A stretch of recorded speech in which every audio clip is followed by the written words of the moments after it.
하나님 말씀은 요한계시록 17장 8절로 12절입니다.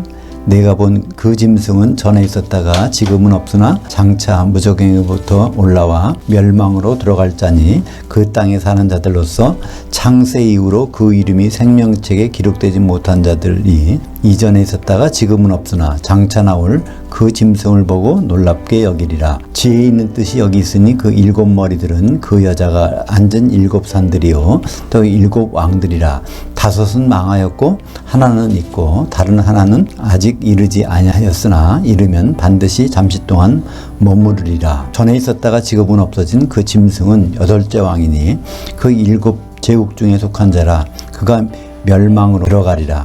내가 보던 열 뿔들은 열 왕들이니 아직 나라를 얻지 못하였으나 다만 그 짐승과 더불어 왕들처럼 1시간 동안 권세를 받으리라. 성경 66권의 만능 열쇠 요한계시록 원전 강의 오늘은 17장 세 번째 시간으로 짐승이 활동하는 1시간 예수님이 재림 전 7년 환란이라는 제목으로 말씀을 나누겠습니다. 지난 시간에 8절까지 봤었는데 이것이 연결되기 때문에 오늘도 8절부터 12절까지 보도록 하겠습니다. 8절 첫 부분에 보니까 내가 본 그 짐승은 전에 있었다가 지금은 없으나 여기에 이 기준 시점은요 로마 시대입니다. 로마 제국 시대 요한이 살던 시대, 사도 요한이 살던 시대. 그러니까 전에는 있었다가 지금은 없으나 그러니까 로마 시대 때는 없고 그 전에 존재했다는 말씀이죠. 이 짐승이 하나님을 대적하는 짐승인데 첫 번째로 하나님을 대적하는 짐승이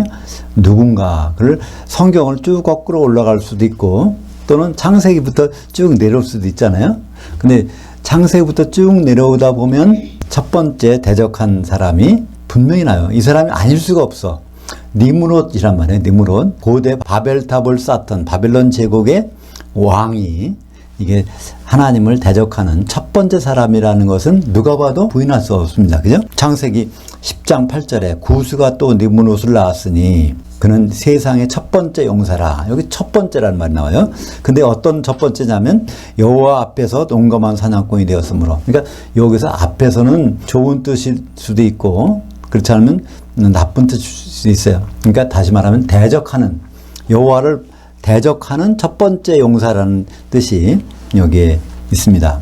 이게 바로 니므롯이 그렇다는 거예요. 근데 니므롯은 그냥 니므롯이 아니라 구스의 아들 니므롯이니까 이것을 히브리 문자는 다 숫자가 적용돼 있어요. 그 숫자를 다 더해보면 니므롯은 294, 벤 아들은 52, 쿠시는 320. 히브리 알파벳에다가 이걸 다 적용하면 이렇게 됩니다. 이건 누가 계산해도 다른 수치가 안 나와요.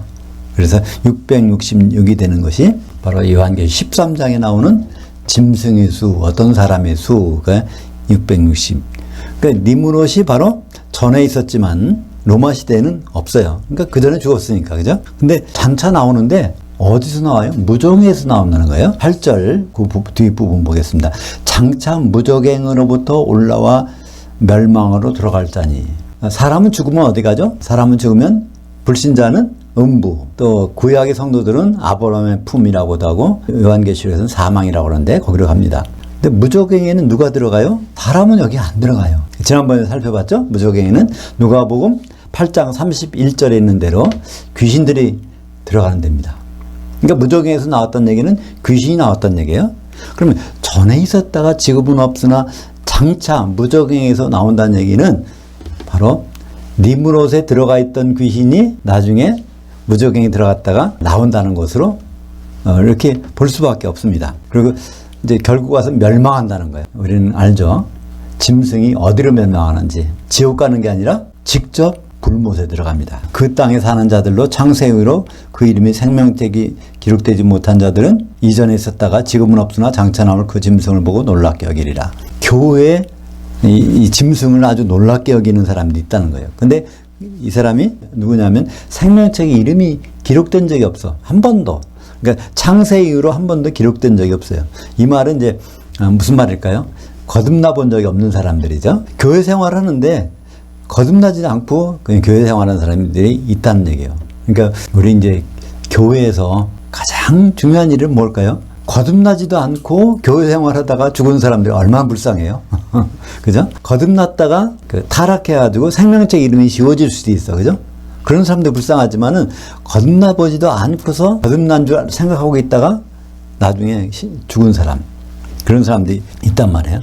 그 사람이 짐승을 보면 이 사람이 영적으로 깨어있지 못하니까 이게 되게 하나님이 능력 안 주시면 누가 이런 능력이 있겠어 하면서 그냥 그 사람 우러러 본다는 얘기예요. 그래서 이 요한계시록 13장에 나오는 바다에서 올라오는 짐승은 누구라고 그랬죠? 바다는 이 세상을 뜻하니까 올라왔다 그러면 그를 통치한다, 지배한다는 뜻이 있습니다. 온 세상을 지배하는 그 세상의 통치자가 나오는데 요한계시록 13장에는 바다에서 올라온다는 것이고 이게 통치자니까 사람이죠. 근데 이 사람에다가 오늘 나온 대로 무저갱에서 올라왔으니까 귀신이 들어간 거죠. 누구 귀신? 전에 있었다가 지금은 없으나, 그러니까 니무롯의 귀신이 그 속에 들어가서 활동한다는 것을 알 수 있습니다. 그러니까 우리는 귀신에 대해서 잘못된 지식을 가지면 이해가 안 돼요. 어떤 목사님, 어떤 교파에서는 뭐라고 하죠? 귀신은 불신자들이 죽으면 귀신이 된다. 불신자들이 사후형이 귀신이다. 이것이 굉장히 그 붐을 일었어요. 그래서 저도 그렇게 생각했어요. 왜냐하면 80년대 미국에 있을 때 그런 목사님을 통해서 그런 얘기를 들었거든요. 그러니까 그런가 보다. 나중에 알고 봤더니 그게 아닌데 그렇게 생각했었습니다. 지금도 한국에서는 아주 큰 교회 중에도 그 목사님이 그렇게 말씀하신 분이 굉장히 많아요. 지금도 불신자의 사후형은 귀신이 된다. 이것을 임상적으로 그게 이제 나타나니까 어떤 사람이 귀신 쫓아보니까 친정어머니 귀신이 들어가 있어. 그러니까 친정어머니가 귀신 돼서 들어가고 있구나. 이렇게 생각할 수 있어요. 그러나 그것은 성경적이 아닌 게 죽으면 부자가 죽어서 어디 갔어요? 바로 저기 갔거든. 음부에 가서 거기서 나오지를 못해. 그래서 자기 형제 5명한테 누가 좀 가서 나 있는 곳에 오지 말게 해달라. 그 사람 귀신 될 것 같으면 바로 달려가죠. 그죠? 제삿날 가서 형제들한테 말려주면 될 거 아니에요? 그런데 못한단 말이에요. 그러니까 분명한 것은 요한계시록 11장 7절에 그 말씀 있죠. 그들이 그 정언을 마칠 때 무저갱에서 올라오는 짐승이 그들과 더불어 이 전쟁을 일으켜 그들을 이기고 그들을 죽일 터인즉 두 주인 교회를 죽이는 것이 바로 그 짐승. 근데 거기엔 누가 들어갔어요? 무저갱에서 나온 귀신이 들어가서 바다에서 올라오는 짐승인 세상 통치자에게 무저갱에서 올라온 니무롯 귀신이 들어가서 활동하는 내용이 이제 이렇게 나오는 것입니다. 바다에서 올라온 짐승, 니무롯 귀신이 들어간 그 대상의 통치자가 어떻게 될까요? 이것이 19장 20절에 있습니다. 보통은 공중에 휘고됐다가 거기서 천년왕국에 이제 못 들어가면 지옥에 들어가잖아요. 1000년 동안. 근데 이 바다에서 올라온 짐승, 무저갱에 귀신이 들어간 짐승은 거기 가는 법이 없어요. 어디 가죠? 불 못 들어갑니다. 요한계시록 19장 20절에 그 짐승이 잡히고 그 집 앞에서 표적을 행하던 그 거짓 선지자도 잡혔으니 이는 짐승의 표를 받고 그의 우상에게 경배하던 자들을 표적들로 미혹하던 자라. 이 둘이 바다에서 오르는 짐승과 또 거짓 선지자가 둘이 산채로 유황 불못에 던져지고, 그래서 이 불못이 지옥하고 다르죠? 지옥은 예수 믿는 사람들이 1000년 동안 거서 기름 준비 안 돼서 거기서 고생하는 것이고, 불못은 기간이 얼마예요? 세세토록. 근데 여기에는 불못의 아랫목에 앉아있는 사람이 누구요? 세상 통치자하고 거짓 선지자. 세 번째, 불못의 세 번째 동메달감이 누구죠? 사탄 마귀. 20장, 요한계시록 20장 10절. 또 그들을 미혹하는 마귀가 유황 불못에 던져지니. 여기 이미 2명이 들어갔는데, 거기는 그 짐승과 거짓 선지자도 있어 세세토록 밤낮 괴로움을 받으리라. 요한계시록 20장 10절을 유심히 보시면 불못이 작동하는 기간이 얼마라는 걸 알 수 있어요? 세세토록. 지옥이라는 것은 영벌이니까 한 시대에 벌 받는 것. 불못은 그 시대가 반복되는 세세토록. 9절 보겠습니다. 지혜 있는 뜻이 여기 있으니 그 7머리들은 그 여자가 앉은 7산들이요. 또 7왕들이라. 여기서 그 여자는 지금 이제 그 큰 음료, 하여튼 교회가 앉아있는, 그러니까 교회가 뭘 기반으로 앉아있냐면 그 7산들을 기반으로 앉아있고 또 그게 일곱 왕들이라는 거예요. 그러면 설명이 나왔어요. 일곱 산이 뭔가 했더니 일곱 왕들이라. 일곱 왕들은 일곱 제국이란 뜻입니다. 일곱 제국. 지구상에 제국이 일곱 있다는 거예요. 근데 이왕 때는 그 여섯 번째 제국만 있고 그 다섯은 없어졌어. 근데 이것을 역사적으로 보면 다니엘서에는요 어떤 제국부터 나옵니까? 다니엘서는 다니엘이 살던 시대의 제국이 나오니까 바벨론 제국부터 나와요. 바벨론, 메데바사, 헬라, 로마 이런 식으로 나옵니다. 그것은 왜 그렇게 나올까요? 바벨로니안 시대부터 앞으로 일을 나타내기 때문에 그것은 그 전의 것은 기록이 안 돼서 그래요. 근데 우리는 그 전의 기록들을 보면 두 개가 더 있습니다. 바벨론 이전에 있던 최초의 제국 바벨삽을 다툰 구스의 아들 니므롯이 세운 고대 바벨론. 그 다음에 이 바벨론이 아수르에게 망하죠. 그 다음에 아수르는 바벨론에게 망하고 메데 바사 헬라 그 다음에 요한계시록을 기록할 때 현존한 제국은 로마 제국 그 다음에 앞으로 장차 나올 것은 이 짐승의 나라 그러니까 적그리스도의 나라죠. 그래서 일곱이 됩니다. 11절을 볼까요? 전에 있었다가 지금 없어진 그 짐승은 여덟째 왕이니 그 일곱 중에 속한 자라. 근데 여기 보니까 근데 그가 멸망으로 들어간다고 했어요. 그러니까 이게 바로 적그리스도 앞에 나오는 멸망으로 들어갈 자 똑같은 거죠. 그 짐승은 일곱 제국 중에 속하는 데인데 여덟째 왕이라고 돼 있어요. 이것을 설명하기 위해서 이거를 알아보기 위해서 우리는 다니엘서를 볼 필요가 있습니다. 다니엘서 7장에 보면은 그 짐승들이 이제 나와요. 몇 개의 짐승이 나오죠? 첫째, 둘째, 셋째, 넷째. 그 다니엘이 느부갓네살 왕의 꿈을 해석해 주면서 나오는 거죠. 짐승이 나오는데 이때 첫째 짐승은 독수리, 둘째 짐승은 곰, 셋째 짐승은 표범, 넷째 짐승이 무서운 짐승. 그거는 어떻게 말로 형용할 수 없는 네 가지 짐승이 나옵니다. 그때 첫 번째 짐승이 누구라고 그러죠? 독수리가 바로 느부갓네살 왕, 그것이 신바벨론이고요. 두 번째 짐승은 곰, 이것은 메데와 바사. 세 번째 짐승은 표범, 이건 헬라 제국. 그러니까 표범의 특징은 뭘까요? 순간 속도가 제일 빠른 짐승이야. 순간 속도가.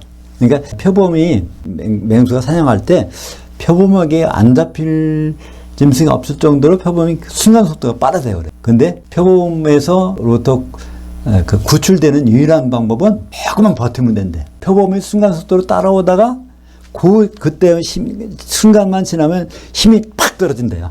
거기서 죽는다는 거예요. 거기서 표범이. 하여튼 짐승 중에서 순간 속도가 제일 빠른 짐승은 표범입니다. 이게 바로 알렉산더 대왕이에요.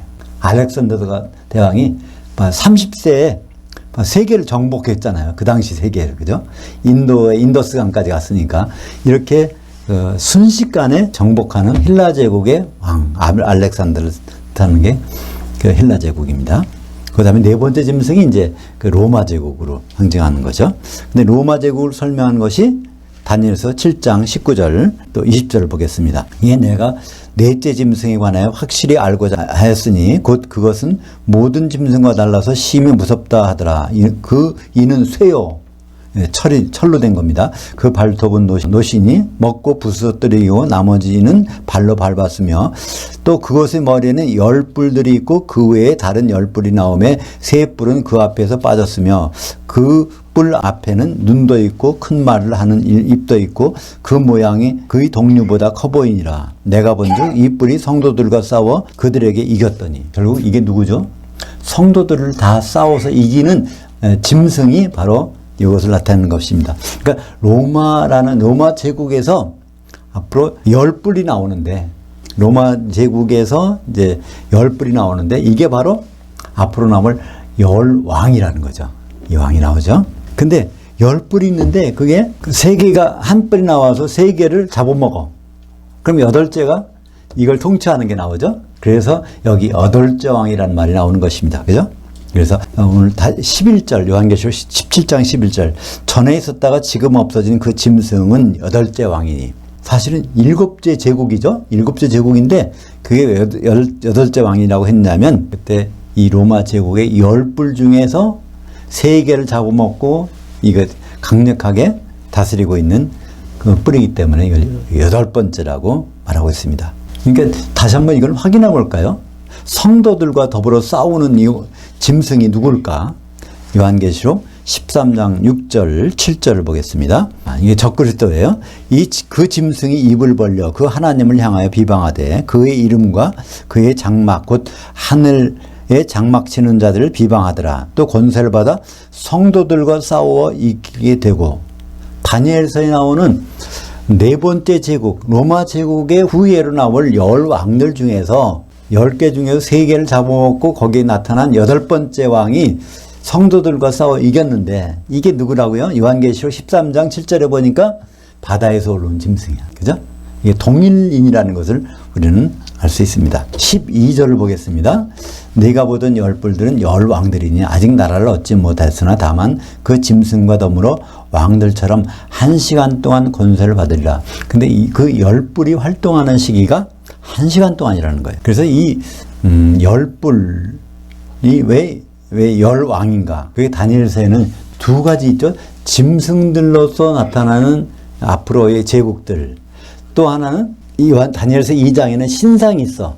신상에 앞으로 나올 제국들을 설명하고 있단 말이에요. 다니엘서 2장을 볼까요? 거기에는 신상이 어떤 모습인가? 거기는 머리와 또 가슴과 두 팔과 배와 넓적다리하고 그 종아리가, 이게 다 다른 금속으로 돼 있어요. 한번 볼까요?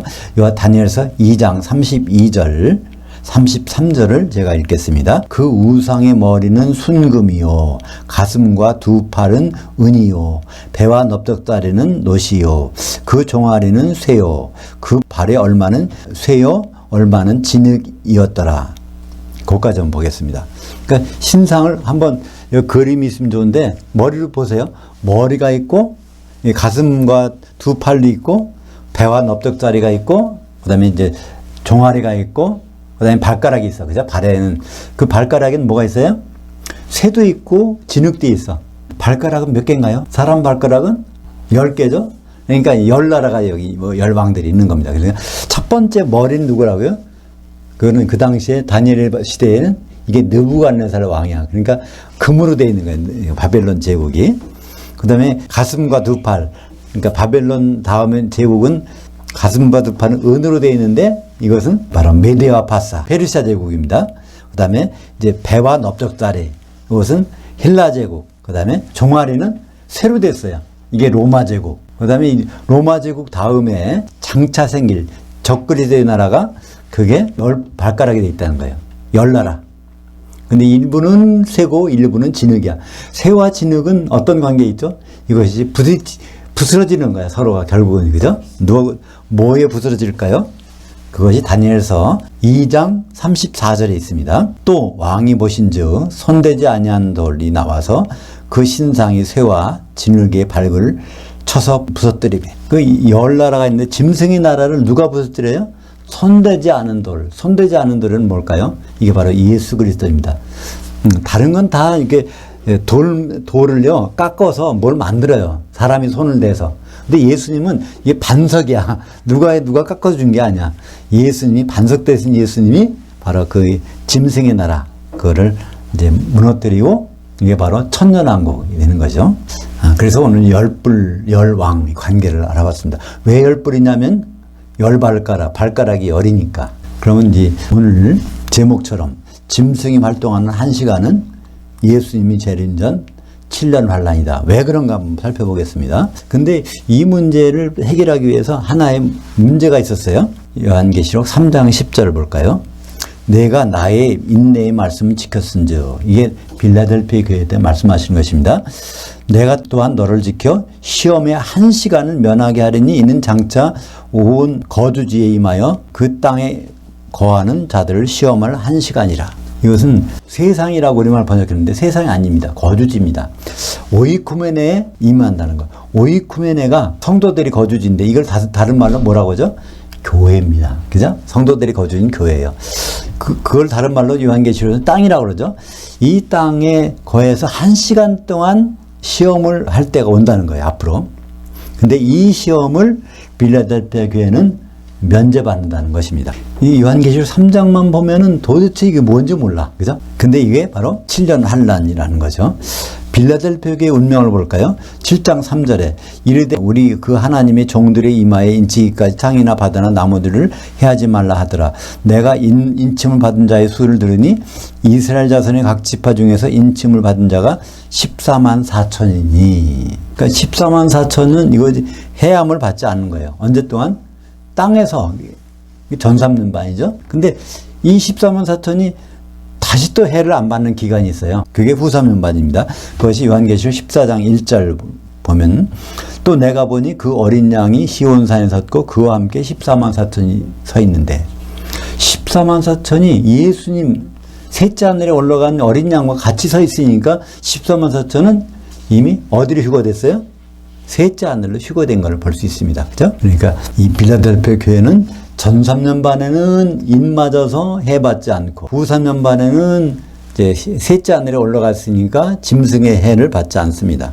그래서 이 한 시간이라는 것이 7년인 것을 우리가 금방 알 수 있죠. 짐승이 활동하는 기간이고 여왕이 활동하는 기간이고 그것이 다니엘서에서는 한 일에니까 한 일에는 7년이니까 그죠?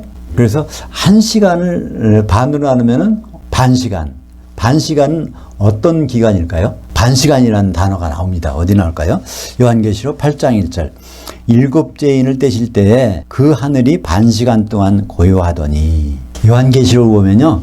먼저 일곱이 떨어지는 장면이 나와요. 일곱이는 셋째 하늘에 올라가 보니까 거기 두루마리가 있는데 거기에 어떻게 됐어요? 7개인이 이렇게 봉해져 있어요. 그러니까 7개인을 다 떼야 두루마기를 이제 보는 거예요. 그죠? 그러니까 7개인 하나 뗄 때마다 무슨 시대가 나온다는 것을 쭉 보여줬는데 7개인이 딱 떨어지면 다시 어디로 가요? 교회 시대에 교회가 그러니까 처음으로 가야죠. 그죠? 예수님께서 처음으로 활동하신 시대로 가야 되는 거죠. 그죠? 그러니까 첫째인, 둘째인, 셋째인 떨어질 때 초대교회부터 이 사건이 나오지 않습니까? 그 다음에 네 번째인 청왕생말이 나와서 전 3년 반, 다섯째인은 후 3년 반, 그 다음에 여섯째인은 그리스도 심판되어 재림 사건. 그러면서 일곱 번째인 떨어질 때는 이제 두루마리 속이 다시 확 펴서 보게 되는 거예요. 언제부터? 예수님 초기부터 보는 거죠. 그죠? 예수님. 그러니까 이 요한계시록은 그 교회 시대부터 앞으로까지 기록된 것이죠. 고대 거는 요한계시록이 없어요. 그죠? 그러면 예언이니까 이미 이루어진 건 없단 말이에요. 그죠? 그러니까 구약시대의 거는 요한계시록은 전혀 없는 거예요. 그러면 두루마리를 펴서 그때부터 예언된 내용은 일곱째인 때였으니까 어디로 가요? 처음으로 가야 되잖아요. 첫째 나팔부터 가야 될 거 아니에요. 그죠? 첫째 나팔, 둘째 나팔. 그러면 이것은 다시 언제식이라는 걸 알 수 있습니다. 예수님의 공생의 지난번부터 교회 시대가 시작되잖아요. 그죠? 그러니까 요한계시록 8장 1절 다시 한번 볼까요? 일곱째인을 떼실 때 그 순간은 이제 두루마리가 펴질 시간이야. 그게 교회 시대부터 쭉 나올 거잖아요. 그때 뭐가 있었냐면 반시간쯤 고요하더니. 반시간은 왜 고요해요? 마귀가 활동을 안 하는 시간이야. 마귀가 언제 활동을 안 했어요? 예수님이 요단강에서 세례를 받으시고 바로 마귀가 시험하잖아요. 그죠? 그러다가 얼마 동안 떠나더라. 마귀가 떠났어. 마귀가 언제 돌아오죠? 마귀가 가룟 유다의 마음에 예수를 팔 생각을 집어넣더니 그때 왔단 말이에요. 그러니까 3년 반 동안 반시간 동안의 이 마귀 활동이 정지된 상태가 반시간 있었단 말이에요. 그죠? 그게 이제 우리가 1시간이 7년이라는 것을 알면은 반시간쯤 고요했다는 사건이 무슨 사건인지를 여기서 알 수 있게 되는 것입니다. 그래서 이 1시간이라는 말이 또 다른 데 쓰인 데를 한번 보겠습니다. 요한계시록 18장 10절. 땅의 왕들이 그녀의 고통을 무수하여 멀리 서서 이르되 화이토다 화이토다 큰 성 바벨론이여 1시간에 내 심판이 이르렀다 하리로다. 땅의 왕들은 성도들, 땅의 상인들은 신자들, 예? 그런 거죠. 땅의 왕들이, 교회 성도들이 그냥 새 예루살렘이 이제 망하는 걸 보고 이제 여기서 그들과 같이 있던 성도들이 지금 말하는 거예요. 큰 성 바벨론이 1시간에 망하였도다. 7년이 지나니까 저 끝이네. 그런 뜻입니다. 7년, 겨우 7년밖에 저런 짓 못하는구나. 그런 얘기입니다. 그죠? 요한계시록 18장 16절.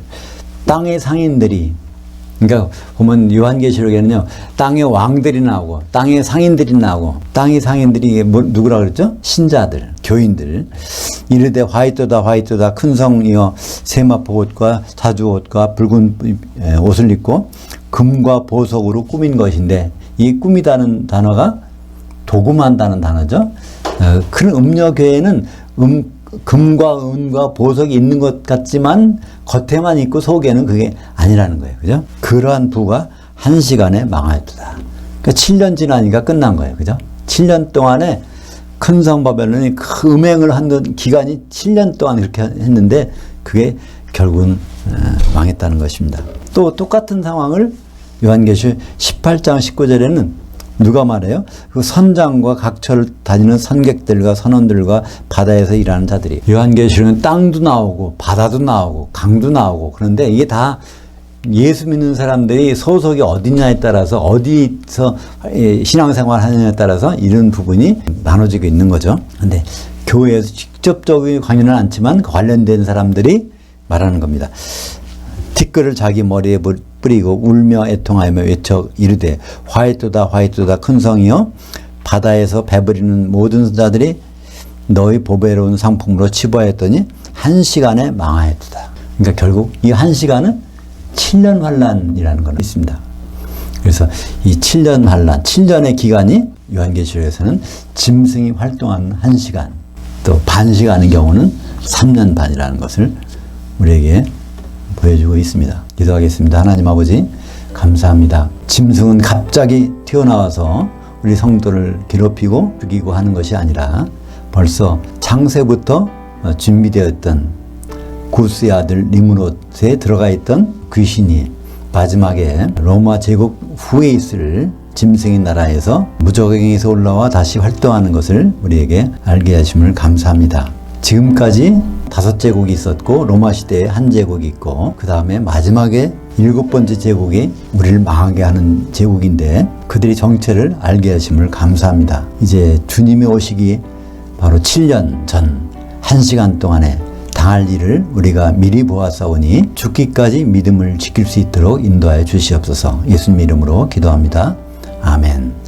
하늘들에 계신 우리 아버지여, 아버지의 이름이 거룩히 여김을 받으시오며 아버지의 통치가 임하시오며 아버지의 그 뜻이 하늘에서 이루어진 것 같이 땅에서도 이루어지이다.